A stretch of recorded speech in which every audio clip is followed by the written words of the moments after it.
Hey kawan, welcome to EDCReady. Today we are doing a full review of this guy. This is the Kershaw Brace, one of the weirdest knives I've ever bought, and by weird I mean I don't really buy a lot of fixed blades, and this is only the second neck knife I've ever bought next to this Kiridashi.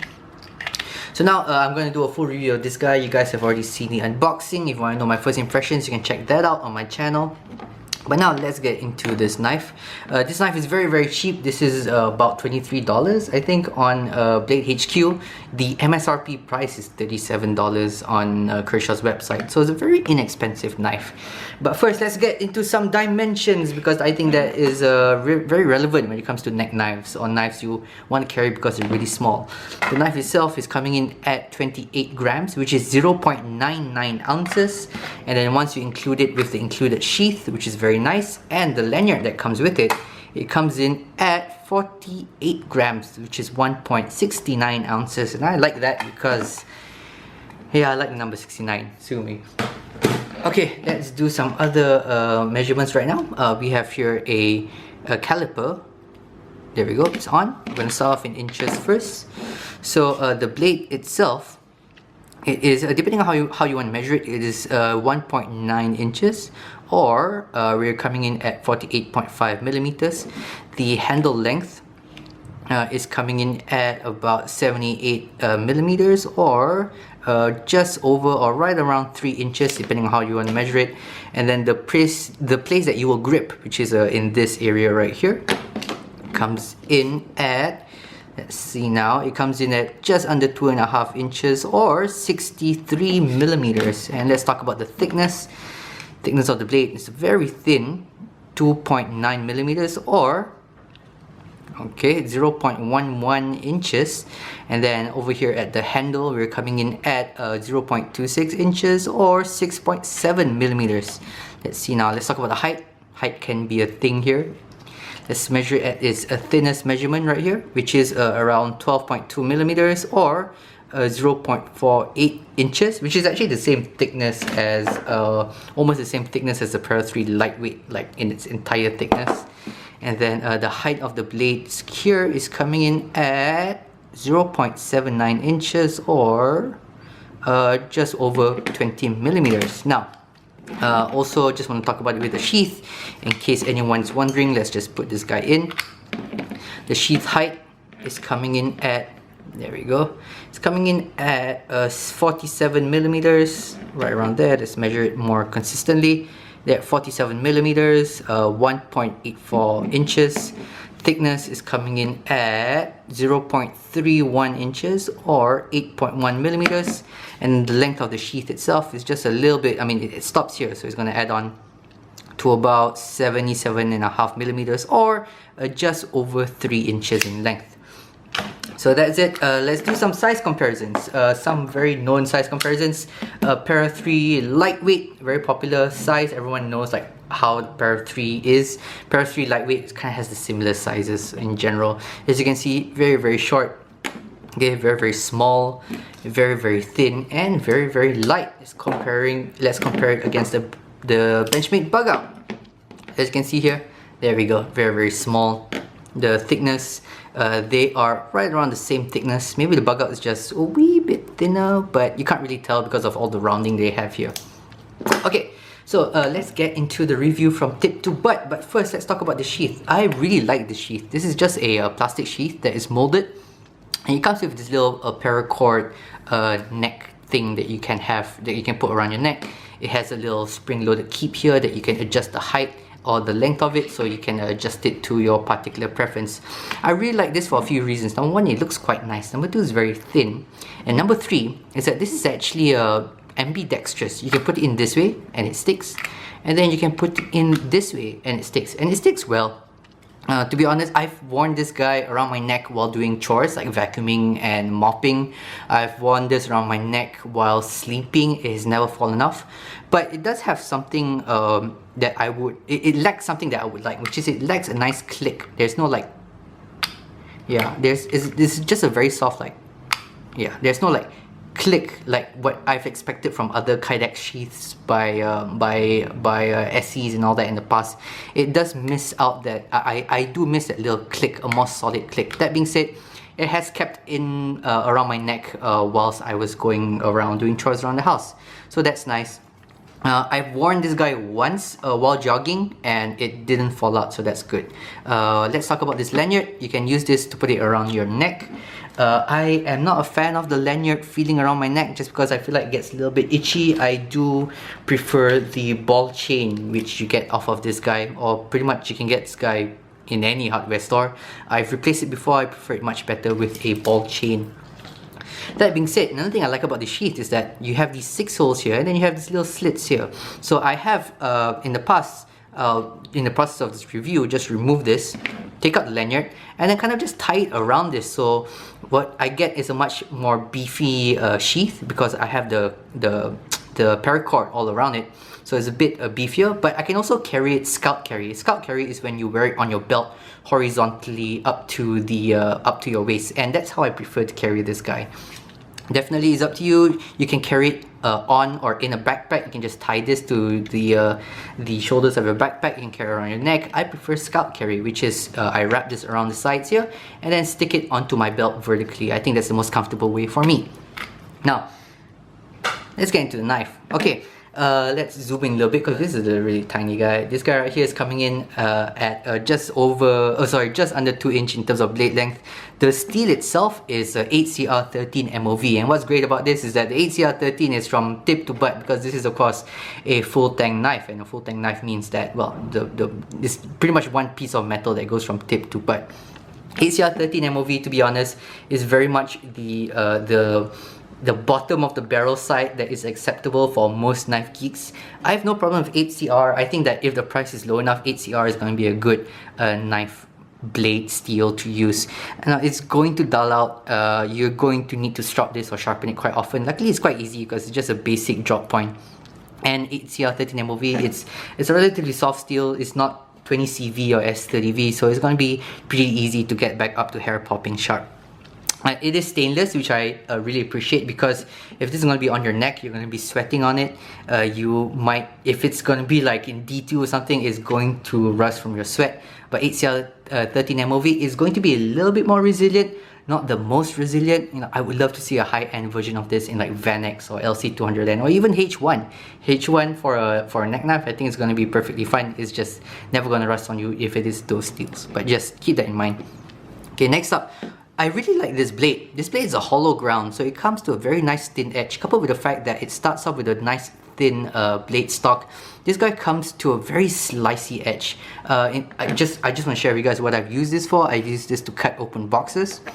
Packaging, just cutting the tape off of boxes, and I hold it in this kind of, I don't know what you call this, but in this kind of barber style scalpel grip, I call it. So I can just like poke in this first 3mm of this tip of the blade here, and then I can just pull it back and cut open the packaging. Another thing I've used this for is that I've used it with for arts and craft at home.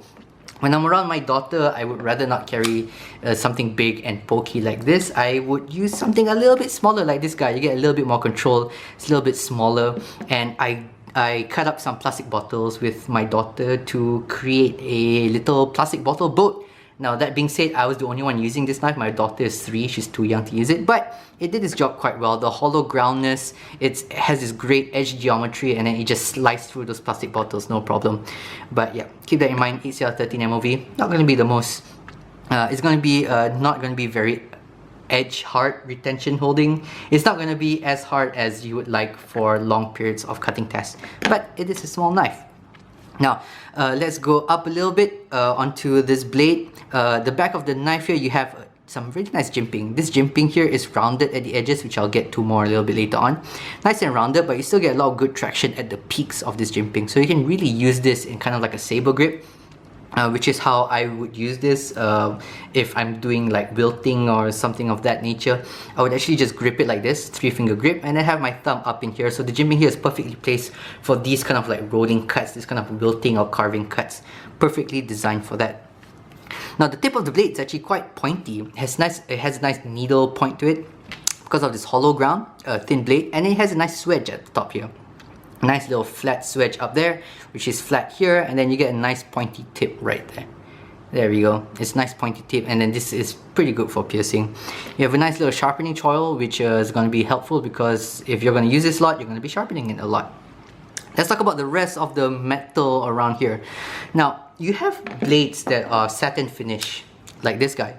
So this satin finish, one of the disadvantages of it is that because it's belt ground, the edges up here can be a little bit on the pointy side, a little bit on the sharper side. Whereas if it's Stonewashed, like this Protect Malibu, the edges here are going to be very nicely softened up from that Stonewash.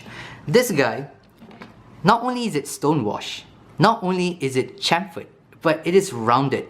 So if you have a blade or a knife that the edges are chamfered, rounded, and Stonewash, you're not going to get any hot spots at all off of this guy. And this guy is very comfortable in hand in terms of its roughness in the hands, so to speak.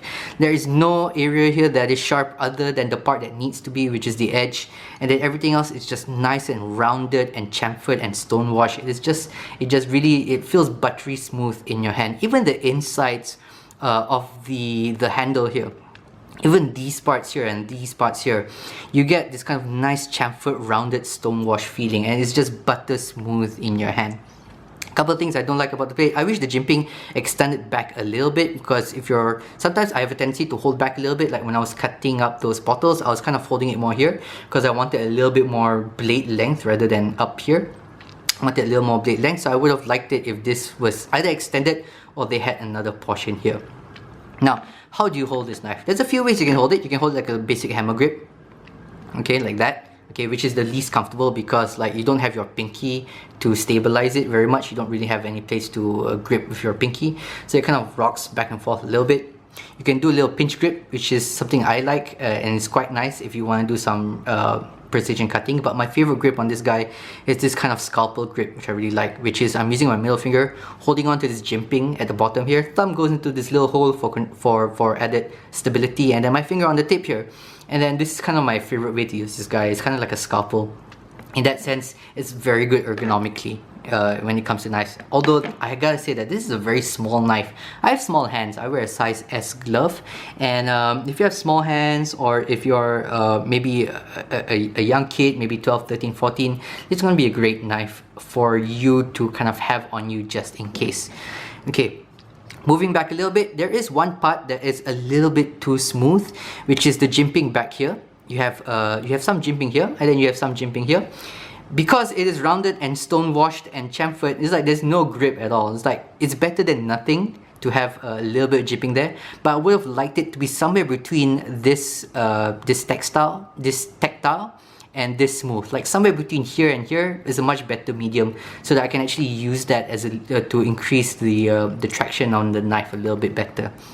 So yeah, that is just they kind of overdid it here, to be honest. But it's better than nothing. It's better than just smooth metal like over here. But they just overdid it a little bit. Okay, let's move back a little bit. Let's talk about these GFN, these fancy plastic handles. It's just standard GFN. You know, it's just two slabs of plastic that they put together and then they screw it down with some T6 screws. I tried to take these screws apart. I could not. The reason why I wanted to do that is because I want a little bit more heft in the handle, so I wanted to see if I could use that paracord and then wrap it around here to make a little bit of a stronger, or a little bit of a beefier handle, but I could not take these screws off. So that is very unfortunate. Another thing that's unfortunate is that these guys don't come in different colors. Like, it's so easy to have this and then just have them dyed a different color. You can have pink, purple, green, blue, red, black, but all they have now is black, and it's an opportunity that they're missing out on, to be honest. This is a great gift knife. You know, if you want to buy the first knife for someone, okay, this is a great gift knife. It's a great knife for people with small hands, like myself, like most women, like younger teenagers. This is going to be a great knife, and I think that if you had more options in colors, you can definitely get it for that special someone in your life, or you can even fancy it up with yourself and go with some different colors of the scales here. Going back a little bit, now I'm going to talk about the back here. Completely smooth. You're not going to get a lot of traction back there. You're not going to get a lot of grip back there, but what you do have is this little flat portion right here, and this is great because once you grip it, it's great for piercing cuts when you need to punch through something, because you can use this to kind of have a little bit more leverage. You can use your pinky finger that you can't grip in it, but you can definitely press against it, and then it kind of like stabilizes the rear when you want to poke into something or punch into something. So yeah, that's pretty much it. In conclusion, this is a great just in case knife, and after about 3-4 weeks of using this, I kind of didn't realize like what this knife would be used for. You know, it's not going to be a self-defense tool because of, well, it's just not the best self-defense tool. You can't really get a good grip on it. It's not going to be a good carver because of the steel. It's not going to be a beater knife. No, you're not going to go batoning with this because the blade length is so short. This blade length, I do tend to like knives on the 3-inch level. Okay, and I find that 2.5 inches to 3 inches is kind of my sweet spot for me. I can go up to 3.25. That is pretty much the longest I would go for an EDC, but sub 2 inches or right around 2 inches to me feels just a little bit too short. It is the same reason why I sold my Spyderco Delica, just because I felt like it was just a little bit too short for me. But this knife, it is a great just in case knife. It is a knife that you have around your neck when you're running. It is a knife that you have in your pocket, you know, when just in case your friend wants to borrow a knife but you don't feel comfortable about giving them like a Protect Malibu. Okay, it is a nice knife to have in your backpack or tied to the shoulder of your bag when you go hiking, just in case your SC4 drops out of your bag or drops out of your or drops off of you can't find it. It is a great just in case knife. And in that sense, I would recommend it. It is cheap, it is light, it is ergonomics are good. It is and if you lose it, you're not gonna really miss it as long as you carry it as a second knife. But you're not gonna use this for any kind of hard task. You're not gonna be batoning with this. You're barely gonna do a lot of carving with it because it's going to like the edge will dull quite quickly because it is 8CL13 MOV, and yeah, just that. It is just a good just in case knife, but it should not be your main knife. Okay guys, that is it. Do check out the description down below. I have a link for this guy so you can buy it online, and as always, stay ready.